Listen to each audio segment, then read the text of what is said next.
subhanahu wa ta'ala is telling you, like the nurturing mother saying to its child, I am with you. فَإِنِّي قَرِيب, I am close. I will respond to the person who calls upon me when they call. So let them respond to my call. Let them respond to me. Because the way that I command you, Allah is saying, is the way to me. Is the way to me. When Allah subhanahu wa ta'ala commands us something or prohibits us something, He is actually drawing the line or the road for you in how to get close to Him, how to feel His presence, subhanahu wa ta'ala. To the point where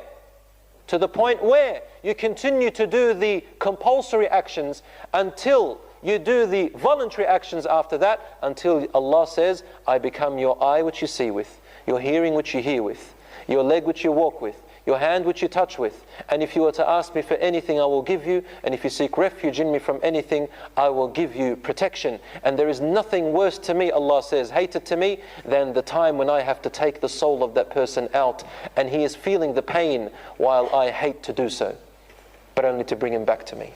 Brothers and sisters in Islam, Iblis said, I will not come. Iblis did not mention from the bottom. Why not from the bottom? Because when you put your head down in sujood, and sujood is only to Allah, do we make sajda to anyone else? No, we don't. It is forbidden to bow down or make sajda to any creation except for to the Creator. So when you make that sujood, it is a special connection between you and Allah subhanahu wa ta'ala, and Iblis cannot, and the shaitan cannot interfere between you and Allah. So there are two very close connections. In your dua to Allah when you are standing, sitting on your side. And in your sujood, where the Prophet ﷺ said, أَقْرَبُ مَا يَكُونُ الْعَبْدُ لِرَبِّهِ وَهُوَ سَاجِدٌ. The closest time a servant is to Allah is when they are in prostration. So make your dua in prostration.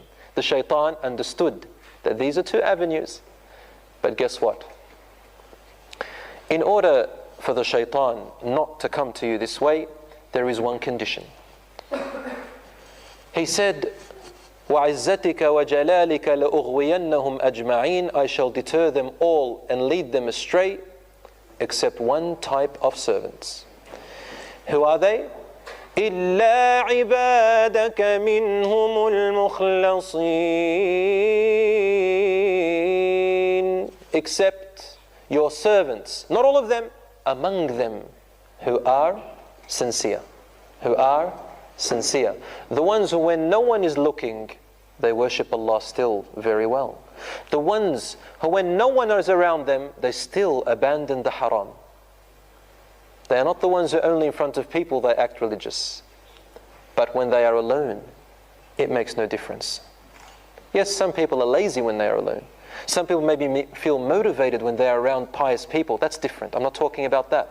I'm talking about the fact that these people in front of others, they put on a show. And when they are alone, they don't care whatsoever. These people are not righteous, and the shaitan doesn't care about them. Doesn't care about them. He doesn't care that they're going to be a problem for him. They are his allies. These are the people who will lead you astray if you haven't prepared yourself. Brothers and sisters in Islam, having said this, the shaitan went on his way. And what does he do? The only thing the shaitan does, we all think that the shaitan is this powerful, strong being that makes us do things. No. The shaitan cannot make you do anything. So when he is trapped or chained up in Ramadan, why do you get whispers? Why do people get temptations? There is only one thing left. It is our desires, the nafs. As the woman of the Aziz in Surah Yusuf, who seduced Yusuf alayhi salam, when it was revealed that she was the guilty one, she said, وَمَا أُبَرِّئُ نَفْسِي. I do not say that my nafs is innocent. إِنَّ النَّفْسَ لَأَمَّارَةٌ بِالسُّوءِ إِلَّا مَا رَحِمَ رَبِّي. The nafs truly likes to command you naturally to do bad things all the time, except whom Allah has given mercy. So my brothers and sisters in Islam, in Ramadan, the shaitan is chained up, but our desires are left. Out of the mercy of Allah subhanahu wa ta'ala, He helps us by taking the shaitan's whispers away. And we do feel it. The whispers are much less during Ramadan.